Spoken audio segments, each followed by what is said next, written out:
Good morning all of you.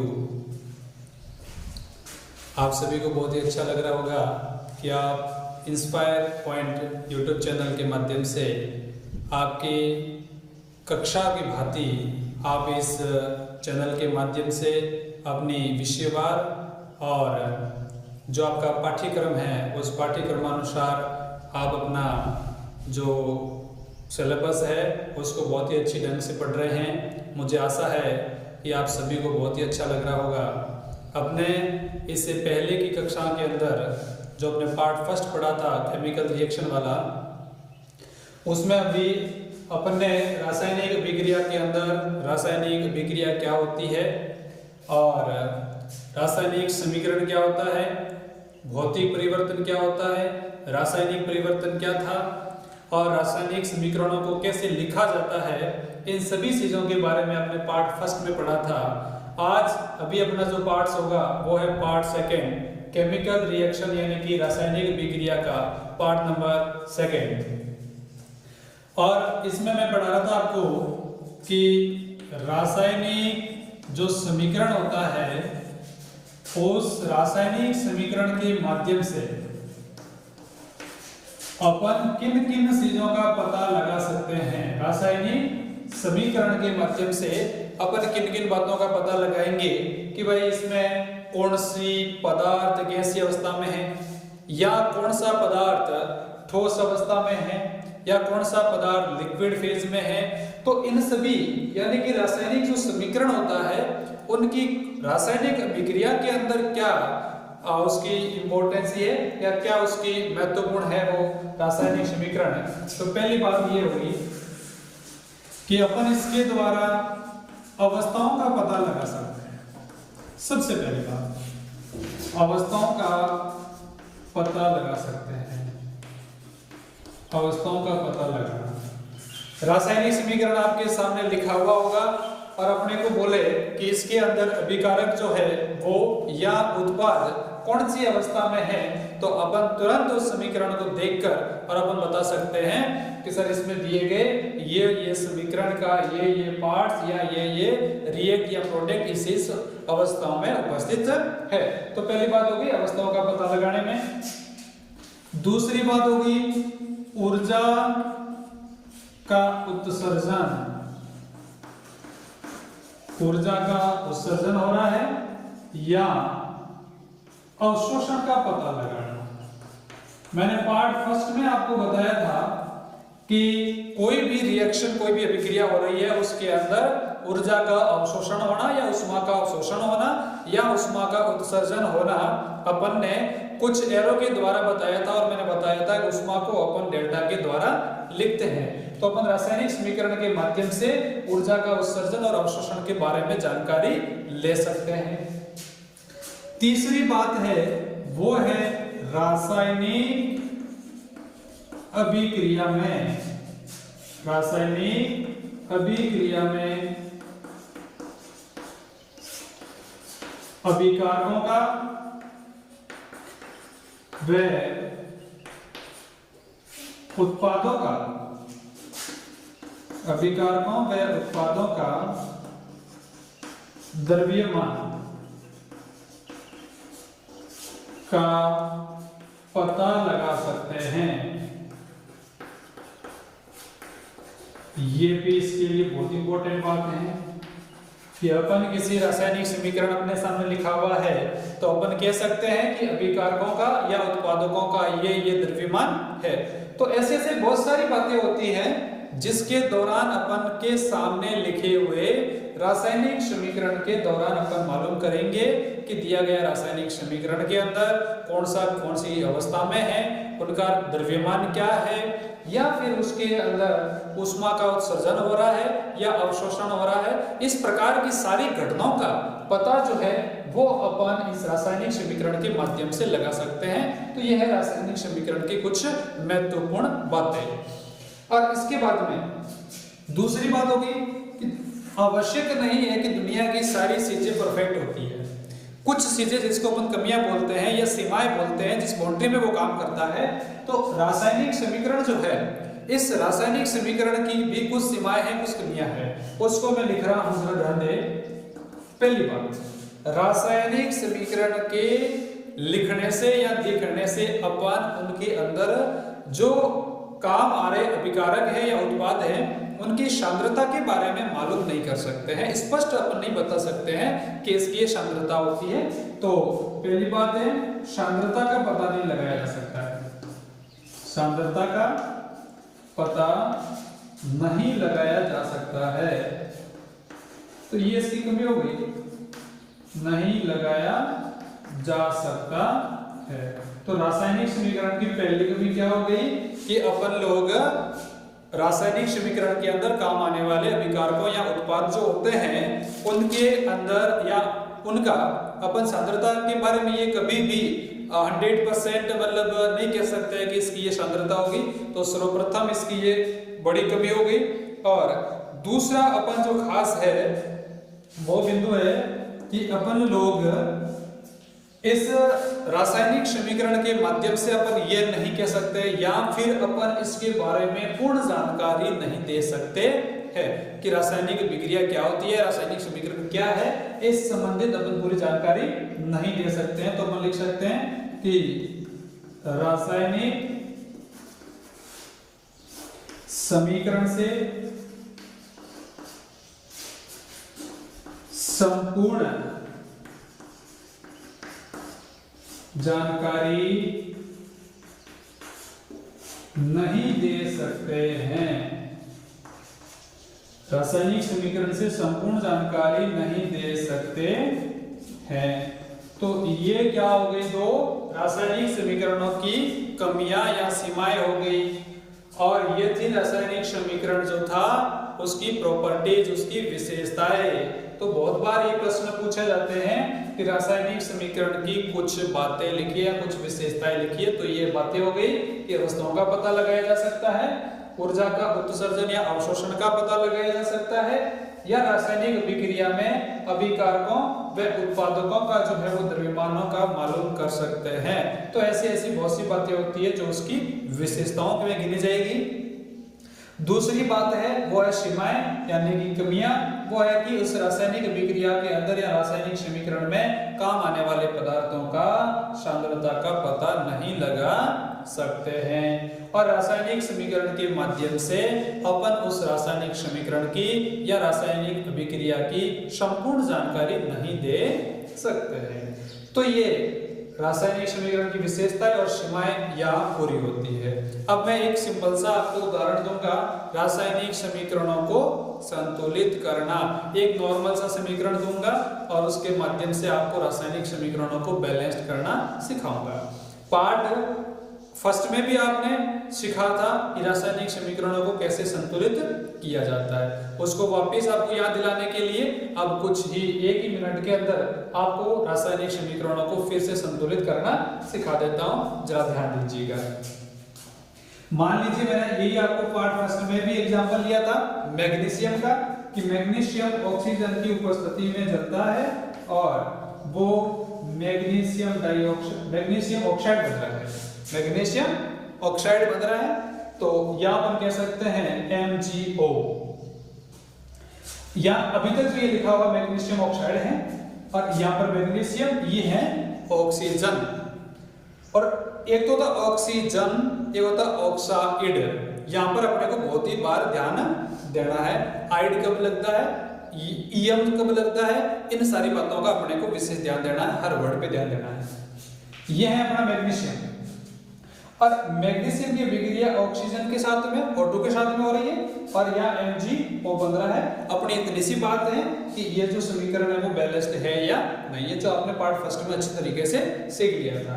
मैं बताऊंगा कि आप लोग क्या करिएगा, इस एरो के इधर वाला पार्ट्स पहले देखो और इधर वाला पार्ट्स पहले देखो, यानी कि RSS और LSS को। तो अपन देखेंगे तो अपन पाएंगे कि यहाँ जो मैग्नीशियम है वो मैग्नीशियम का केवल एक ही परमाणु है। यहाँ पर भी कितना है, यानी कि प्रोडक्ट के साइड में वो भी एक ही है, लेकिन यहाँ ऑक्सीजन के 2 परमाणु है और यहाँ पर ऑक्सीजन का केवल 1 परमाणु है। तो अपन लोग क्या करेंगे, यहाँ पर भी क्या कर लेंगे, 2 लिख लेंगे। यहाँ 2 लिखा है, इसका मतलब क्या हुआ, मैग्नीशियम के 2 परमाणु, यहाँ पर तो मैग्नीशियम का 1 ही परमाणु है। तो अपना द्रव्यमान संरक्षण का नियम कहता है कि उत्पाद और अभिकारक या क्रियाकारक जो होते हैं वो द्रव्यमान में हमेशा बराबर होने चाहिए। आरएसएस और एलएसएस पक्ष बराबर होने चाहिए, लेकिन अभी यहाँ तो बराबर है नहीं, तो अपन क्या करेंगे, यहाँ पर मैग्नीशियम के 2 परमाणु हैं, तो यहाँ पर भी मैग्नीशियम के 2 परमाणु बना देंगे। अब इस समीकरण को देखना है, हम देखेंगे कि मैग्नीशियम के 2 परमाणु, ऑक्सीजन के 2 परमाणु, मैग्नीशियम के 2 परमाणु, ऑक्सीजन के भी 2 परमाणु, इसका मतलब अभी अपना समीकरण संतुलित हो चुका है। ये केवल और केवल आपके पार्ट फर्स्ट का रिवाइज मैंने करवाया है। अभी आज जो है वो अपन रासायनिक अभिक्रियाओं की ओर चलेंगे, तो आप सभी अपने नोटबुक में हेडिंग लगा दे, रासायनिक अभिक्रियाएं। हमें पता है पार्ट फर्स्ट के अंदर हमने पढ़ा था कि रासायनिक अभिक्रिया क्या होती है, तो हम कह सकते हैं कि रासायनिक अभिक्रियाएं रासायनिक परिवर्तन ही है। जहां रासायनिक परिवर्तन होगा वहां रासायनिक अभिक्रिया भी होगी। तो इसके अपन अलग अलग प्रकार भी पढ़ेंगे। तो अपनी हेडिंग है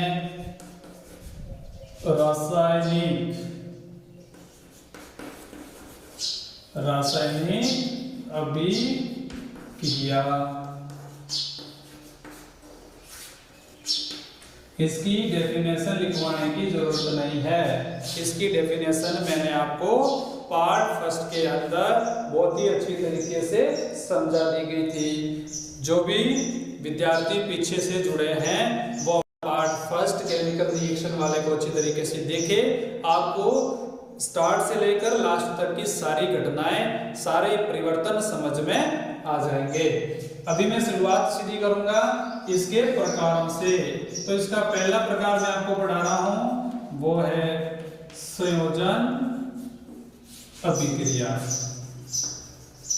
रासायनिक अभिक्रिया का एक प्रकार है जिसका नाम है संयोजन अभिक्रिया।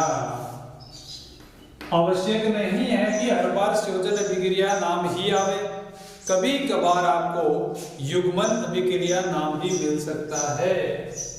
कभी कभी आपको युग्मन अभिक्रिया नाम भी मिल सकता है, तो कंफ्यूज होने की कोई जरूरत नहीं है, या संयोजन अभिक्रिया भी मिल सकता है। मैं इसकी डेफिनेशन, इसकी परिभाषा बताता हूं। ऐसी अभिक्रिया जिसमें 2 या 2 से अधिक पदार्थ आपस में मिलेंगे और मिलकर एक या एक से अधिक उत्पाद बनाएंगे, तो ऐसी अभिक्रिया क्या कहनी जाती है, संयोजन अभिक्रिया। मैं इसकी परिभाषा लिख देता हूं, आप सभी भी मेरे साथ में नोट डाउन करें अपनी बुक में। ऐसी अभिक्रिया जिसमें, ऐसी अभिक्रिया जिसमें 2 या 2 से अधिक, 2 या 2 से अधिक अभिकारक मिलकर एकल उत्पाद बनाते हैं, एकल उत्पाद बनाते हैं, क्या गिना जाएगा, संयोजन अभिक्रिया। संयोजन अभिक्रिया कहलाती है। एक बार फिर से देख लीजिएगा, ऐसी अभिक्रिया जिसमें 2 या 2 से अधिक अभिकारक मिलकर एकल उत्पाद बनाते हैं, संयोजन अभिक्रिया कहलाती है। यदि अपन इसको एग्जाम्पल के रूप में समझना चाहे तो अपन देखेंगे बहुत ही सिंपल उदाहरण, वह है कार्बन को ऑक्सीजन की उपस्थिति में जलाया, जलाने पर CO2 बना। यहाँ पर अपन लिख सकते हैं कार्बन सॉलिड फेज में, ऑक्सीजन गैसीय फेज में, और यह भी गैसीय फेज में। ये यहाँ के मैंने पहले भी बताया था, जो अभिक्रिया में भाग लेने वाले पदार्थ होते हैं वो पदार्थ हमेशा अभिकारक गिने जाते हैं। ये पदार्थ अभिकारक है। और ये वाले क्या गिने जाएंगे? ये होंगे आपके क्रियाकारक। तो अपने को देखना है कि यहाँ अभिकारक जो है वो अभिकारक तो दो है, लेकिन ये आपस में जुड़ रहे हैं, संयोजन हो रहा है, संयुग्मन हो रहा है, और इस संयोजन के दौरान यहाँ पर एकल उत्पाद बन रहा है। तो ऐसी विक्रियाओं को अपन क्या कहेंगे? संयोजन अभिक्रिया। इस बात को अच्छी तरीके से समझ ले, और मुझे विश्वास है कि आपको समझ में भी आ गया होगा। अब मैं इसकी तरह और एग्जांपल ले सकता हूं। वो एग्जांपल भी आपको मैंने पहले लिखवाया था। मैग्नीशियम और मैग्नीशियम के साथ में ऑक्सीजन की उपस्थिति में उसे अपन जलाएंगे मैग्नीशियम रिबन को, तो ऐसी स्थिति में भी MgO बनेगा। तो ये विक्रिया भी कौन सी विक्रिया का उदाहरण हो गया? या दो से अधिक या एक से अधिक आपस में अभिकारक मिल रहे हैं और मिलने के दौरान एकल उत्पाद बन रहा है। इसका मतलब यह भी संयोजन अभिक्रिया का ही उदाहरण है। तो आप लोगों को संयोजन अभिक्रिया बहुत अच्छी तरीके से समझ में आ गई होगी। कई बार ये परीक्षाओं में पूछा जाता है संयोजन अभिक्रिया क्या होती है। कभी कभी तो सीधी सीधी परिभाषा ही पूछ दिया जाती है, सीधी परिभाषा आ जाती है। तब ऐसी स्थिति में अपने को इसके इक्वेशन से, इसके जो समीकरण लिखे हुए हैं समीकरणों को देखकर अपन उसकी डेफिनेशन दे सकते हैं। या परीक्षा के अंदर पूछने का जो तरीका होता है वो कुछ और अलग हो सकता है। बहुत बार बोर्ड एग्जाम में पूछा गया है, इतना सा लिखा हुआ मिलेगा अपने को कार्बन प्लस ऑक्सीजन, इसके आगे एरो आएगा, एरो के आगे ये वाला भाग नहीं आएगा, और यहाँ केवल और केवल क्वेश्चनवाचक चिन्ह आ जाएगा। ये प्रश्नवाचक चिन्ह आने का मतलब ये हुआ कि इस कार्बन और ऑक्सीजन के बीच में विक्रिया हो रही है, तो यहाँ क्या बनेगा वो अपने को लिखना होता है। तो उसमें भी कोई हेजिटेट होने की जरूरत नहीं है। अपन आराम से समीकरण को देखना है कि इसमें कौन कौन से अभिकारक मिल रहे हैं और कौन से उत्पाद बनेंगे, कौन सी विक्रिया का ये एक प्रकार है। तो ये हो गया आपका संयोजन अभिक्रिया। अभी अपन लेंगे वियोजन अभिक्रिया, उसको भी बहुत ही अच्छी तरीके से आपको समझना है। वियोजन का मतलब होता है टूटना, या अपघटन का मतलब भी होता है टूटना। तो अपन कह सकते हैं इसको संयोजन अभिक्रिया, या फिर अपन कह सकते हैं वियोजन अभिक्रिया, क्योंकि ये टूटने वाली विक्रिया में से है। नाम क्या देंगे इसका? वियोजन। योजन नहीं, वियोजन। वियोजन का मतलब होता है टूटना, योजन का मतलब होता है जुड़ना, जो कि अभी हमने इससे पहले जो विक्रिया पढ़ी थी वो थी योजन विक्रिया या संयोजन अभिक्रिया। अपन इसकी परिभाषा के रूप में इसको लिखना चाहे तो इस तरीके से लिख सकते हैं। ऐसी विक्रिया जिसमें एकल अभिकारक टूटकर दो या दो से अधिक किस में बदलेगा? उत्पादों के रूप में बदलता है, तो उसे अपन क्या कहेंगे? वियोजन अभिक्रिया। तो लिखेंगे अपन इसको, ऐसी अभिक्रिया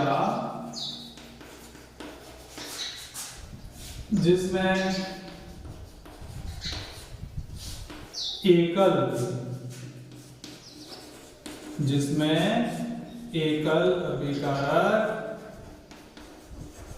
यहां जुड़ेगा नहीं, यहां एकल अभिकारक टूटकर दो या दो से अधिक उत्पादों में बदलता है, उत्पादों में बदलता है। ऐसी विक्रिया क्या कही जाएगी? वियोजन अभिक्रिया। वियोजन अभिक्रिया कहलाती है।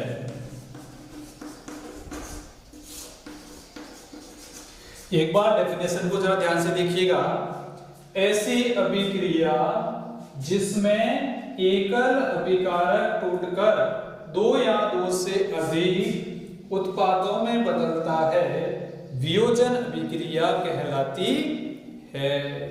इससे पहले जो अभिक्रिया पढ़ी थी संयोजन अभिक्रिया, उसकी जस्ट विपरीत है। यानी कि उसमें तो क्या हो रहा था, दो या दो से अधिक अभिकारक जुड़ रहे थे, लेकिन या तो अभिकारक खुद ही टूट रहा है और टूटने की वजह से इस अभिक्रिया का नाम देते हैं वियोजन अभिक्रिया।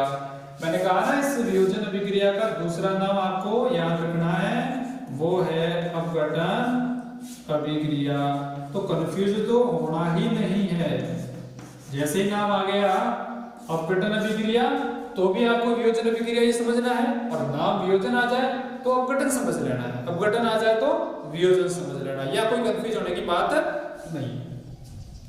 अभी हम बात करेंगे कि अपना जो कैल्शियम कार्बोनेट होता है, कैल्शियम कार्बोनेट, और इस कैल्शियम कार्बोनेट को अपन यदि तोड़ते हैं तो वो कैल्शियम ऑक्साइड के रूप में और कार्बन डाइऑक्साइड के रूप में टूट जाता है।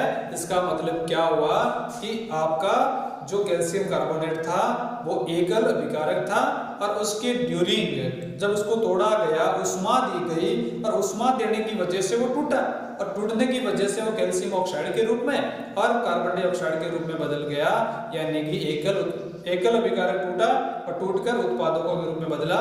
मेन वो कौन सी अभिक्रिया हो गई, वियोजन अभिक्रिया।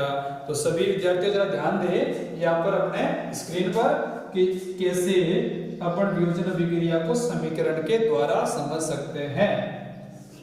CaCO3, मुझे विश्वास है आपको कैल्शियम कार्बोनेट का फॉर्मूला बहुत ही अच्छी तरीके से याद होगा। आपने छोटी छोटी कक्षाओं में इस समीकरणों को पढ़ा होगा। यह है कैल्शियम कार्बोनेट CaCO3। संगमरमर का नाम भी सुना होगा, वो यही है, बहुत कंफ्यूज होने की जरूरत नहीं है।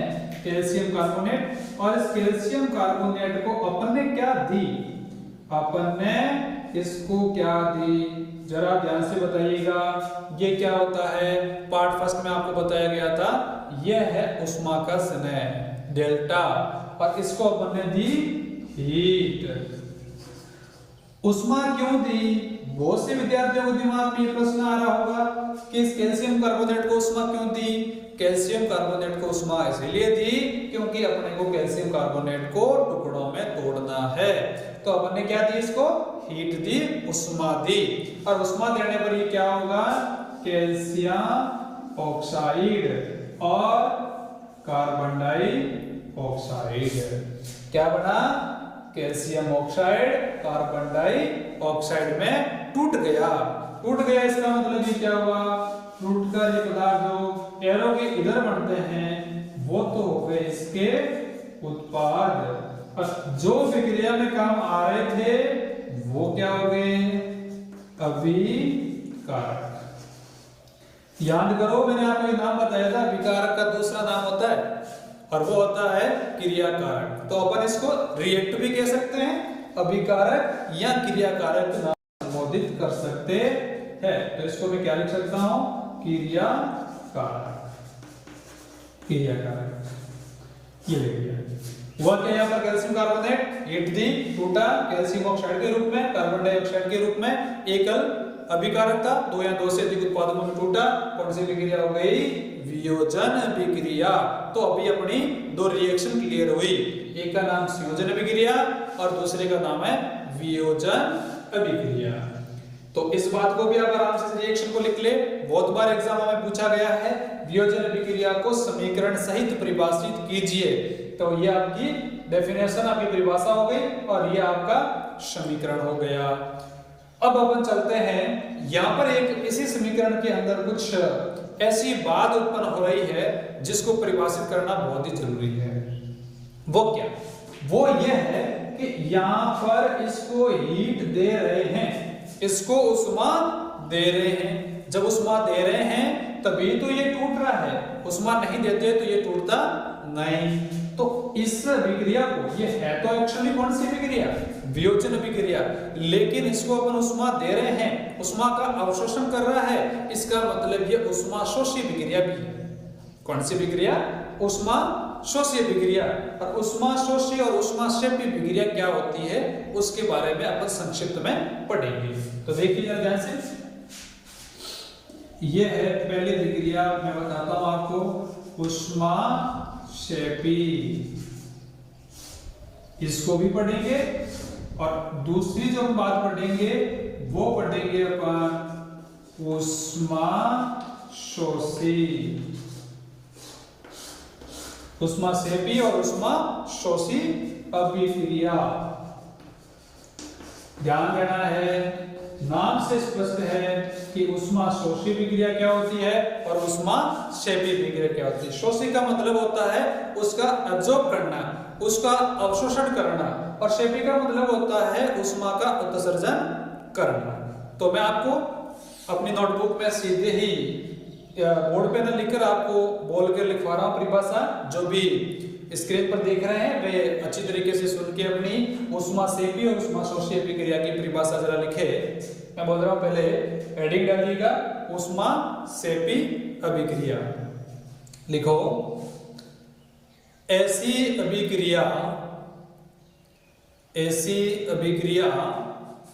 जिसमें उष्मा का उत्सर्जन होता है, ऐसी अभिक्रिया जिसमें उष्मा का उत्सर्जन होता है, उत्सर्जन का मतलब होता है उष्मा बाहर निकलती है, ऐसी अभिक्रिया को उष्मा क्षेपी अभिक्रिया कहते हैं।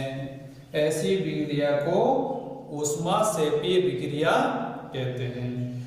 दूसरे हेडिंग लगाओ, उष्मा शोषी अभिक्रिया। इसमें लिखो, ऐसी अभिक्रिया जिसमें उष्मा का अवशोषण होता है, ऐसी अभिक्रिया जिसमें उष्मा का अवशोषण होता है, उष्मा शोषी अभिक्रिया कहलाती है। जैसे कि यह अभिक्रिया कैल्शियम कार्बोनेट वाली, इसमें उष्मा का क्या हो रहा था, अवशोषण। मतलब कौन सी अभिक्रिया हुई, उष्मा शोषी अभिक्रिया। कुछ एक ऐसी अभिक्रिया होती है, जैसे मैं आपको उदाहरण देता हूं, चूना पत्थर होता है, उस चूने पत्थर के अंदर जब अपन बाहर से पानी डालते हैं उसके अंदर, तो पानी डालने के रूप में वहां पर अभिक्रिया होती है, यानी कैल्शियम ऑक्साइड की अभिक्रिया। लिख लेता हूं यहां पर, कैल्शियम ऑक्साइड की अभिक्रिया जल के साथ में करवाई, H2O के साथ में करवाई, तो हुआ क्या, कैल्शियम हाइड्रोक्साइड CaOH2 ये बन गया। इसका मतलब यहाँ पर क्या हुआ, इसका मतलब यहाँ हुआ उष्मा बाहर निकली है। मैं यही समझाना चाह रहा हूँ कि यहाँ ऐसी अभिक्रिया जिसमें उष्मा उत्सर्जित होती है, उष्मा क्षेपी अभिक्रिया होती है, और ऐसी अभिक्रिया जिसमें उष्मा का अवशोषण होता है, वो अभिक्रिया आपकी उष्मा शोषी अभिक्रिया मानी जाती है। अब अपने को यह भी समझना है कि उष्मा क्षेपी कब होगी और उष्मा शोषी कब है। उसकी पहचान यदि डायरेक्टली करनी है तो कैसे कर सकते हैं, वो अपन रासायनिक समीकरण को देखकर भी कर सकते हैं, या अपन उसके अंदर जो काम में आने वाले रिएक्ट है या जो प्रोडक्ट है वो किस तरीके से रिएक्ट से प्रोडक्ट बन रहा है, तो उसके आधार पर अपन कर सकते हैं। या कभी कभी रासायनिक समीकरण के अंदर कुछ सिंबल जो होते हैं वो बनाए हुए होते हैं, तो सिंबल के द्वारा भी अपन इसका मालूम कर सकते हैं। जैसे कि इसके अंदर उष्मा ऐसे दर्शाई गई हो तो उष्मा इसमें अवशोषित हो रही है, और यदि चिन्ह ऐसा आ जाए तो अपन मालूम कर लेंगे उष्मा अवशोषित नहीं हो रही है बल्कि उष्मा का उत्सर्जन हो रहा है। इसके बाद में जो अपन नेक्स्ट अभिक्रिया पढ़ेंगे वो है विस्थापन अभिक्रिया।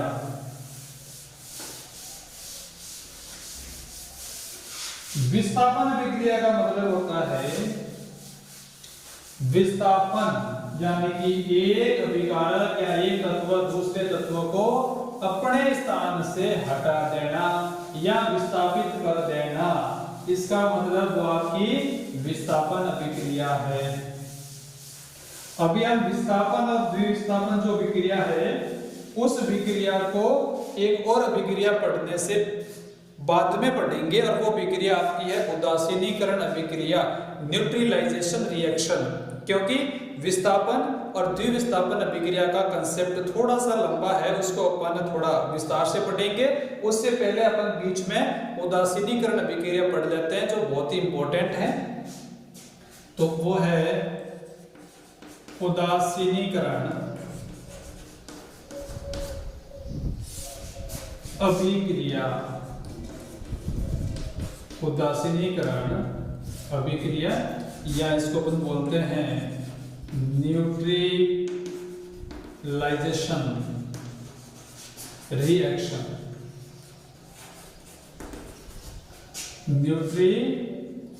Neutralisation reaction. अब ये होता क्या है, या अपन इसके नाम को देखते हैं उदासीनीकरण। उदासीन बनाना, किसी भी दो ऐसे क्रियाकारकों की अभिक्रिया आपस में करवाएंगे जिससे बनने वाला उत्पाद जो होगा वो आपका उदासीन हो जाएगा। तो अपन इसकी पहले डेफिनेशन लिख देते हैं। ऐसी अभिक्रिया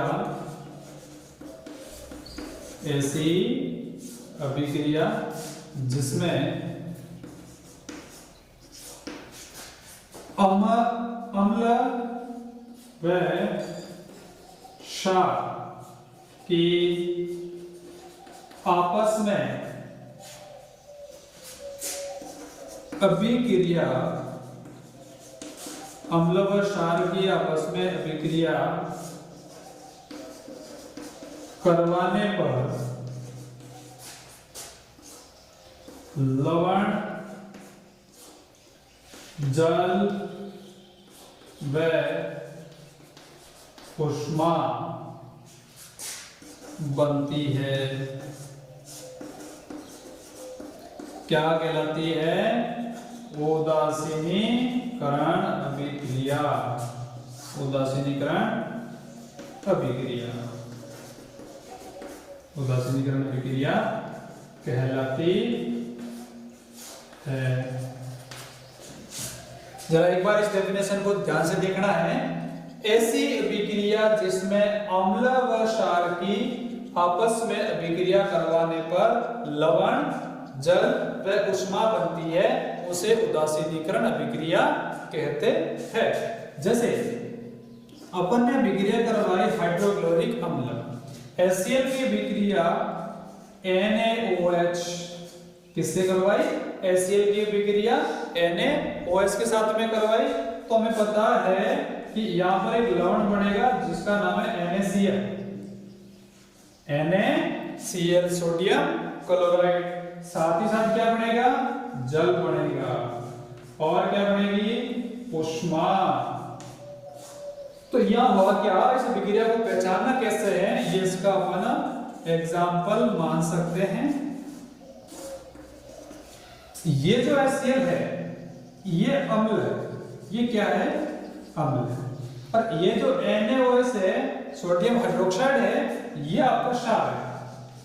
और जब अम्ल और क्षार की अभिक्रिया हुई तो उसके दौरान जो बना है वो आपका लवण बना है, और ये जल है।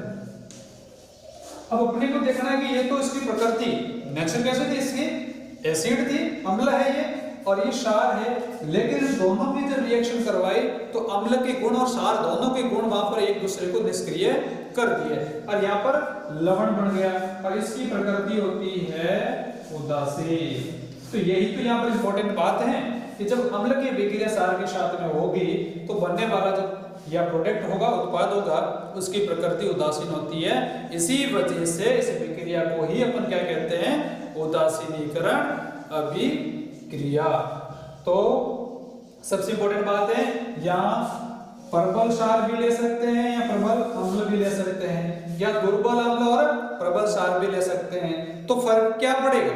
फर्क ये पड़ेगा कि आपने जो भी रिएक्ट लिए हैं उसके अनुसार ही, उसके अकॉर्डिंग ही आपका लवण बनेगा।